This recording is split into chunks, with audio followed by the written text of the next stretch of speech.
Thanks, Dr. Reeves. Good morning, everyone. Firstly, I wanted to thank APVMA for this opportunity and to invite us to share some of the work which we have been doing. So this would be some work which we have been doing on ecological risk assessment of this new technology, nano-enabled pesticides. And this work is being done, and it's work in progress, with the International Union of Pure and Applied Chemistry. So this logo, IOPAC, is the agency, but strongly supported by APVMA. And Dr. Phil Reeves is one of the champions of this proactive approach taking on nano-enabled pesticides. So what are the principles or guiding principles we can take to extend this area internationally? So in some ways, APVMA is actually at the forefront of thinking about ecological risk assessment framework for nano-enabled pesticides.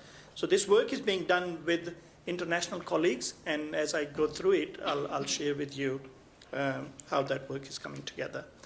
So by way of an outline, I would like to initially give a little bit of impressions on what sort of products are out there, what sort of functionalities are being targeted, what sort of benefits are being driven from this new technology, and then specifically moving on to the regulatory considerations, and in particular a risk assessment framework which we have developed for nano-enabled pesticides. I'll share that, and then take a case study to demonstrate how that could potentially be used specifically in a problem formulation space, as Dr. Reeves mentioned early on, and then I'll share some conclusions.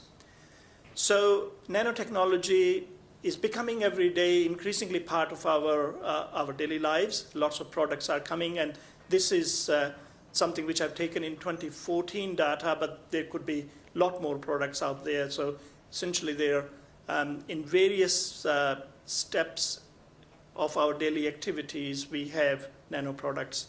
Some of these are shown in this picture here. And it's all driven because of the unique properties which materials display at the nanoscale, which is less than 100 nanometers. So that's where some of those unique properties are basically coming into play. And that's where the nano-enabled pesticides are also being kind of trying to harness that opportunity. So when it comes to nanomaterials, the definitions kind of tend to vary between different regions, but this is the US National Nanotech Initiative related definition of 2011, which is basically setting up that any material that has been purposely synthesized or manufactured to have at least one dimension, one external dimension of approximately 1 to 100 nanometer, and that's the nanoscale, generally referred to as. And at that scale, if it exhibits unique properties determined by the size. So that's basically generally captures the sentiments around the nanomaterials and the nanoscale. When it comes to nano-enabled pesticides, at the moment there is no widely accepted definition, because a lot of products, while may have a fraction of nanoscale or part of the material present in that nanoscale, it spans much beyond 100 nanometer cutoff point. And in food safety aspects, in fact, the boundaries of the nanoscale is seen to be much wider beyond 100 nanometers. In fact, it goes at times to 1,000 nanometers. But from our point of view, for pragmatically speaking, with the work which we were doing, we were basically thinking as an operational definition, any product where nanotechnology has been employed to gain benefits of some kind of enhanced functionality, to enhance its efficacy, or reduce the environmental footprint, and or make it easier to use it, so enhance its usability. So where the nanotechnology has been utilized for those sorts of functions, we would put those products as nano-enabled products or nano-enabled pesticides. So this was something which we developed in a workshop in the UK in 2013, when we brought together a bunch of people, experts who are working with nanomaterials, including pesticides, from regulatory science and environmental fate and risk assessment perspective. So why interested in nano-enabled pesticides? Obviously, it's an emerging technology, and at the moment, a lot of emphasis is to utilize, make a better use of the old chemistry. So probably nobody knows better than you in terms of how difficult and costly and time-consuming it is to come up with a new active ingredient or active constituent. So the products which are already there, the active ingredients which are already there, how you could enhance or gain better value out of the existing product is where a lot of thinking is going on. For example, pyrethroids is one group of compounds where their extreme hydrophobicity or low water solubility has placed a constraint in relation to certain applications. So, for example, nanotechnology is assisting in that process to actually deliver these products at points where they could be more efficacious, where some of the previously unrealized applications could now be realized with the help of nanotechnology. So its better use of old chemistry seems to be a dominant group at the moment, where a lot of new products are being presented. Obviously, enhanced efficacy, which has got a benefit both in terms of efficaciousness of the compound, but also its environmental footprint. So the enhanced efficacy by targeted delivery, by enhancing certain properties which facilitates the efficacy or uptake. So that's another area which is very much a major feature of the new products. And enhanced efficacy is also facilitated by targeted delivery. So coming up with the nanocarriers, which basically will allow to deliver the product to the target zone or target pest. And all of that sort of coming together in environmental safety. So there's a major drive to reduce the amounts being used, to enhance its efficacy, deliver it at a target speed, make it active at the right time when it's needed. All of those things leading to a better environmental footprint of the products. And quite a lot of these things are then working in tandem with precision agriculture and some of the technology like nanosensors and all that. So you could see with that sort of, with those sorts of benefits which could potentially be driven or harnessed from the new technology is very attractive.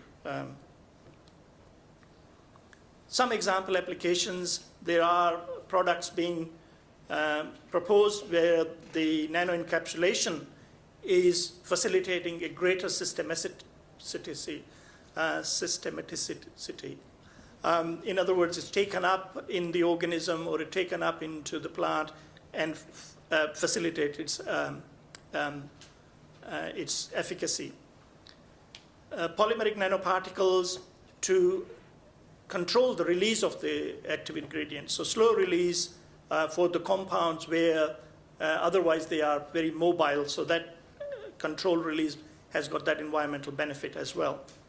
Now, in some circumstances, different modes of actions are being packaged together to deliver in the same carrier. And some exciting developments are coming every day. In fact, Professor Mitter would talk after me about some of the bioclays and how the nanotechnology is enabling to get much better outcomes in that.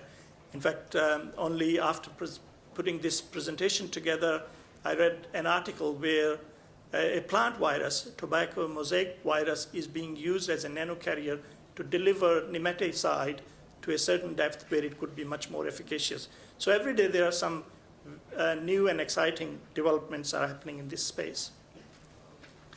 As I mentioned early on, the hydrophobicity of certain chemicals being a constraint and how that is being taken care of through nanotechnology. So increasing the solubility of otherwise poorly soluble active ingredients. So through microemulsions, through nanoemulsions, and nanodispersion, some of those products are being presented and which will become much more soluble or can be more mobile than conventionally they have been. Similarly, for the slow and targeted release, or also protecting the active ingredient from premature degradation before it could be active.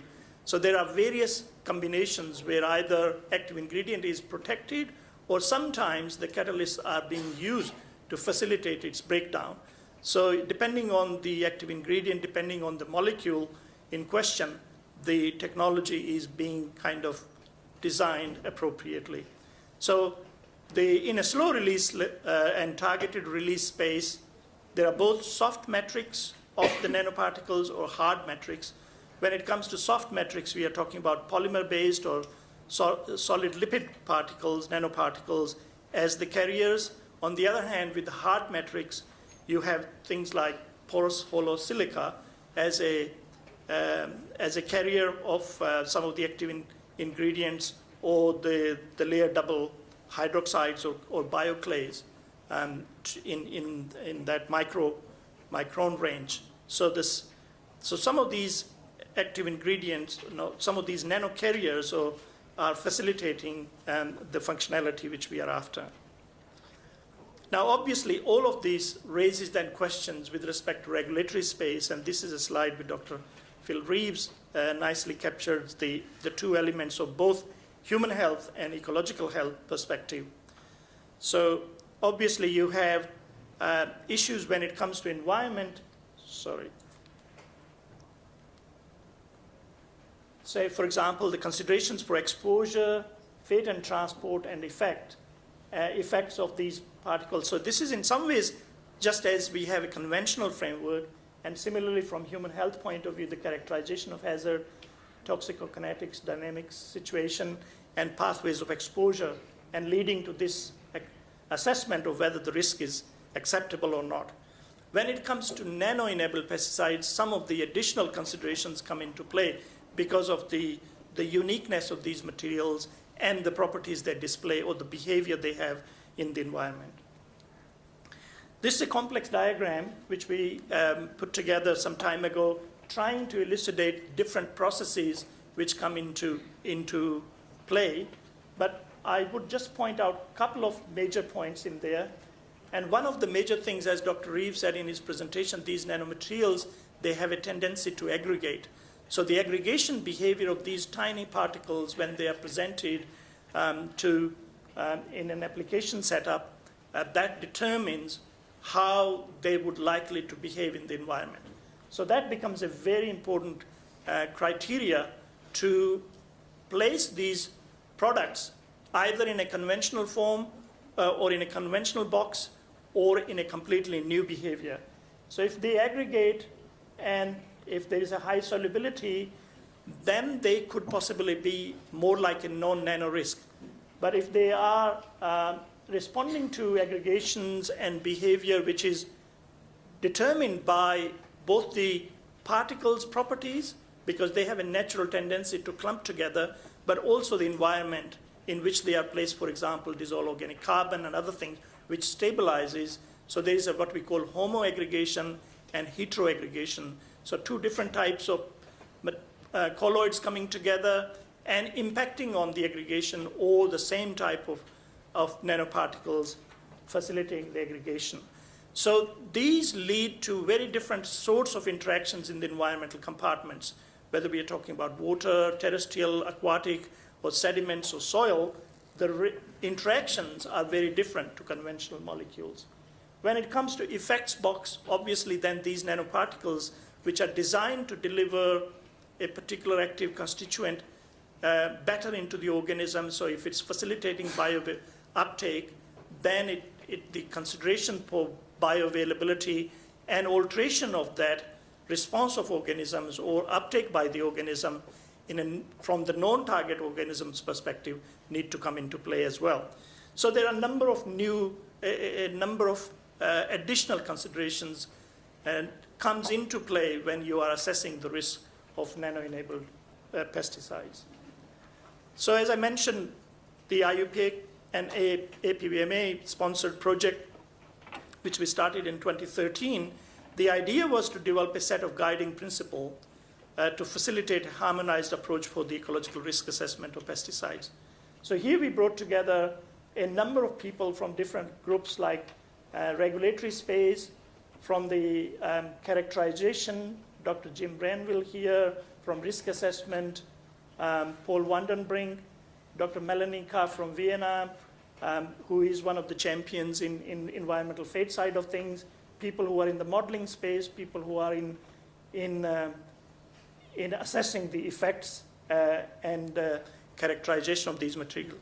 So we came together for a couple of days to think through what would be different in the case of nano-enabled pesticides that we should consider, and how do we deal with the complexity of the myriad of different chemicals which are coming, likely to come in the market or are being presented in the R&D space, a regulator, how they should be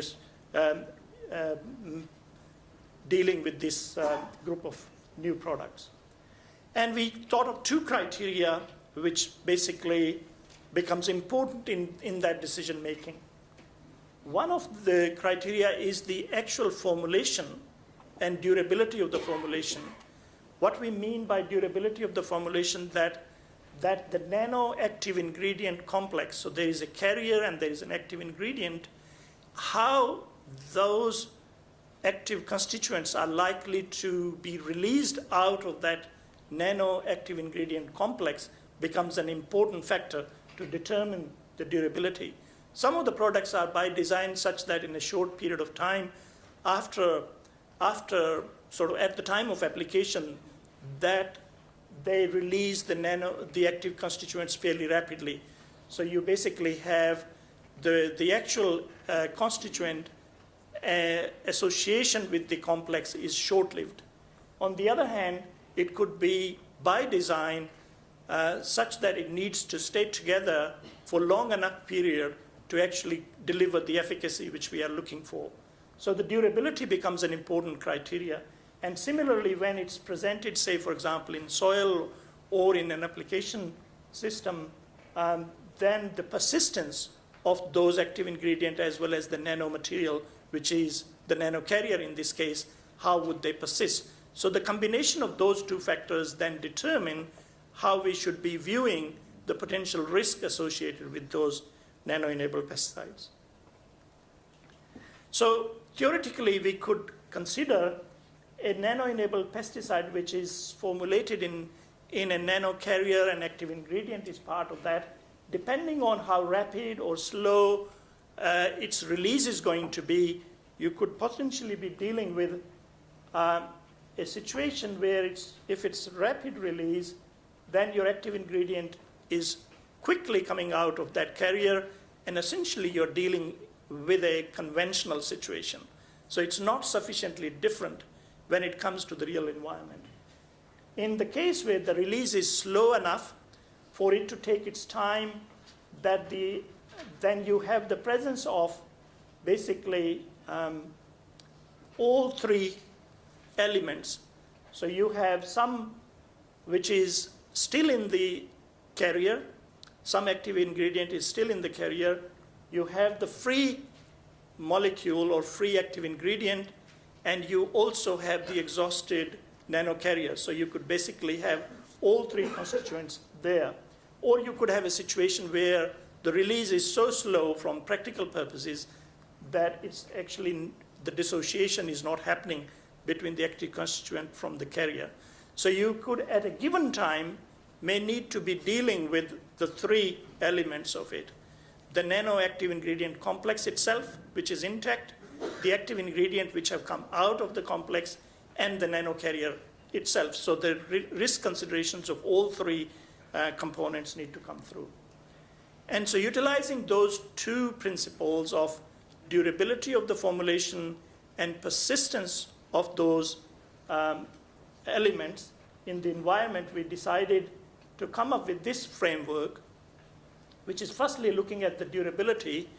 If it's short-lived, it's essentially no different to the conventional situation. So it can fall out of that, and you are essentially looking at a risk assessment like a conventional molecule. In the case where it's long-lived, then we start to look at terrestrial behavior and looking at such situations such as fate in the environment. And there again, mobility and persistence. So if it's a mobile and persistent, in that case, the active and nanocomplex together with the active ingredient is stable enough that you should be actually looking at that complex as the dominant factor, which is where your assessment of fate and uptake, ecotoxicology, characterization, analysis should be focusing on that intact complex.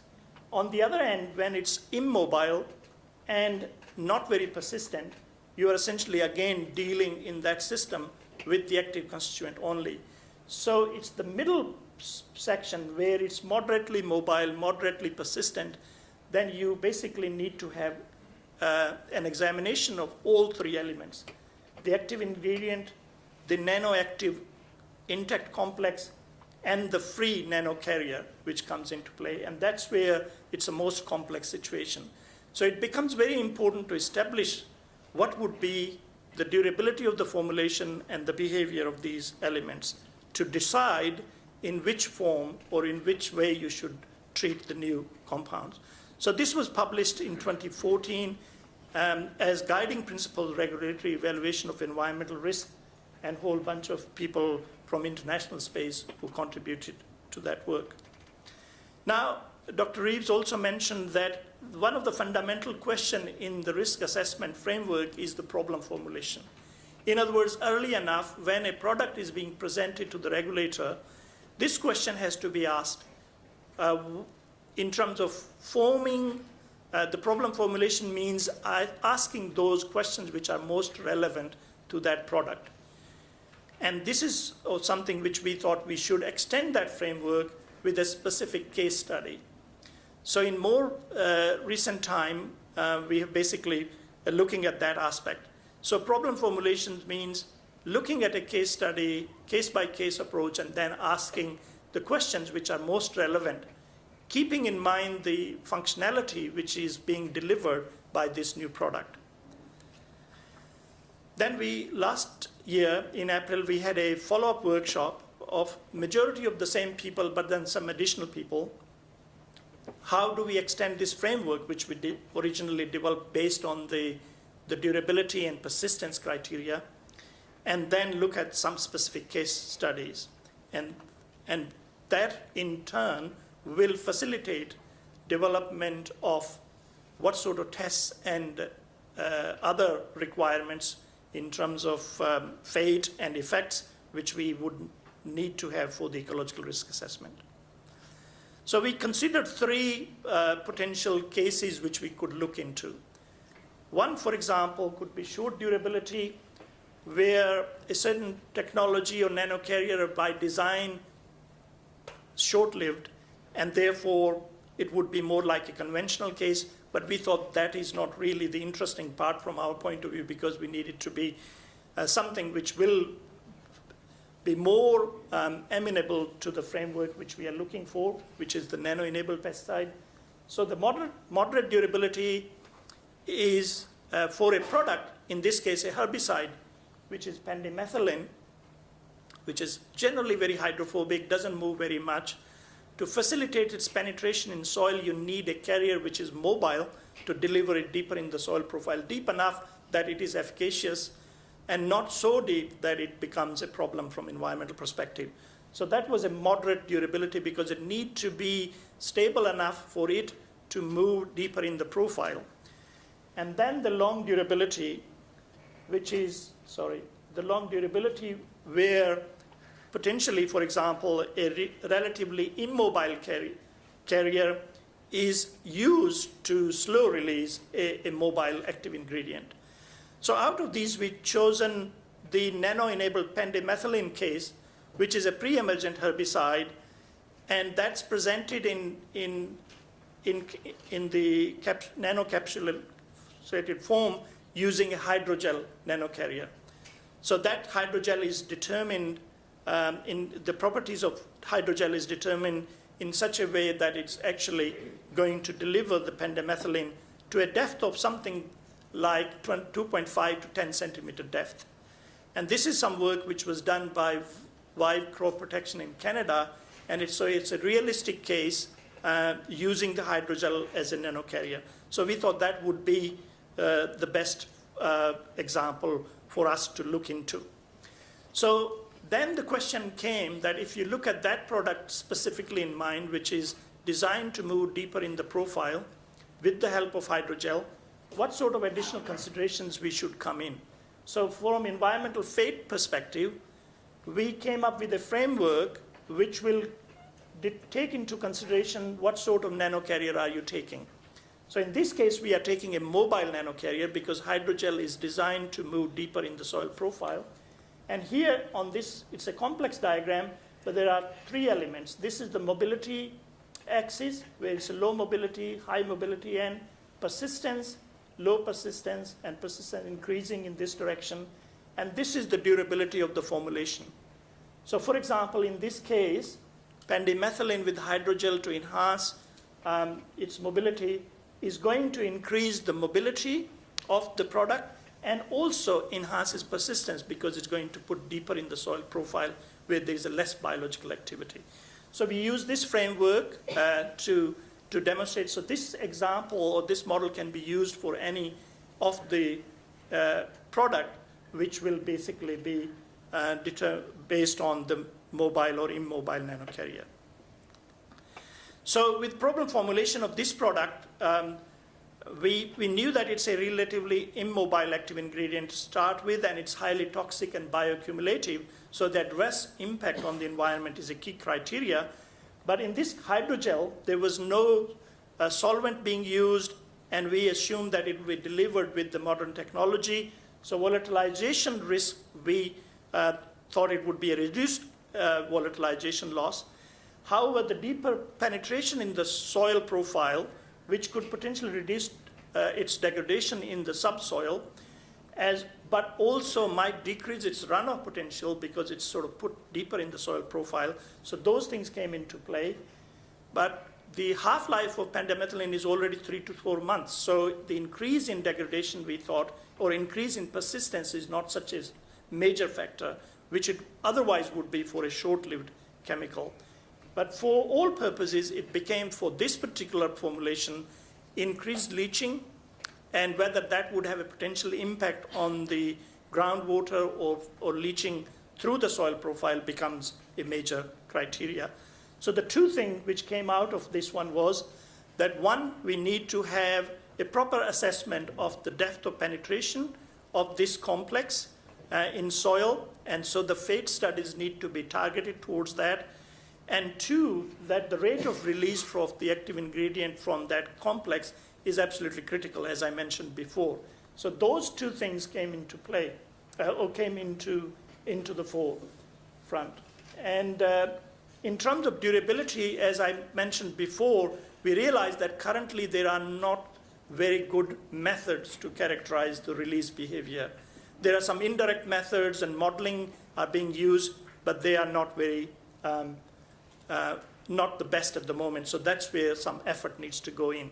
So in conclusion, we could see that with these products and the complexity of the nature of these products, there are these three different elements: the active ingredient, the nanocarrier, and the nano-active ingredient complex. All three need to be considered, and the durability is one of those key considerations which need to come into thinking whether a product is similar to conventional molecule or is going to be sufficiently different. And particularly for medium to longer durability, in other words, the association is strong, there the additional consideration has to come. But we think through this framework, as we could see, conventional approaches still could be adapted for the new products which are being presented to the regulators. And this framework, and as we took it through the problem formulation, as a one case at least shows that this is probably a path we can progress further with help from colleagues. So with that, I would like to acknowledge several people, both from APVMA, Department of Environment and Energy, some colleagues from academia, industry, in this particular case, Darren Anderson and Wes Lovell from Waite Crop Protection, because they gave us a lot of help in relation to establishing the boundaries about the product, and several other colleagues from CSIRO. With that, I'd like to thank you for your attention.